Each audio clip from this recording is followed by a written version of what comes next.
Breaking news this morning out of Hartwick Valley, where a school bus was forced to evacuate. When you realize a bus evacuation is necessary, where do you start? Well, we start by calling our dispatch when we know that we have an emergency.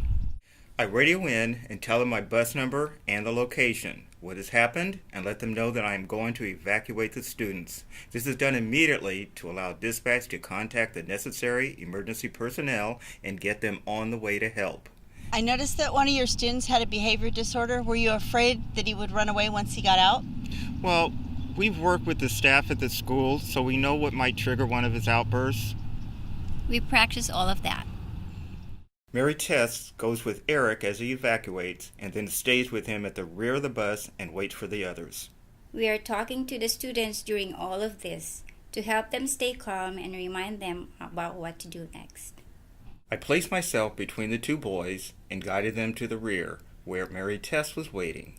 Because Joshua is blind, I was telling him what was happening and reassuring him that he was going to be okay. Mary Tess and I have worked with Joey a lot. We started practicing in the classroom with the help of his therapist and then graduated to the bus with their help. His disability required us to lift him from his wheelchair. It's heavy and would use too much time to unsecure all the straps on the wheelchair.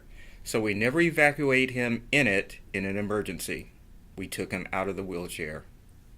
Reggie lifted Joey out of his wheelchair and then carefully set him down at the rear door. I am there to receive his head, resting it on my shoulder and hold him by the arms. Reggie then slides out and takes his feet. Together we slid him out of the bus and joined the teacher and the other children. Earlier, our reporter Patty Thomas spoke with the Hartwick Valley Transportation Director and Trainer. Earlier today, one of your buses caught fire and began to burn. The driver and bus attendant evacuated 5 students with disabilities safely. You must be so proud. I'm very proud. The planning and practice really paid off well today. How much training do they receive each year? Prior to the start of school, we gain the information on each child that we'll be transporting. We then share that with the bus driver and the bus attendant so that they can actually create and plan an evacuation drill such as they performed today. We also work with each of the sites for critical issues that we're not aware of, and they do assist us.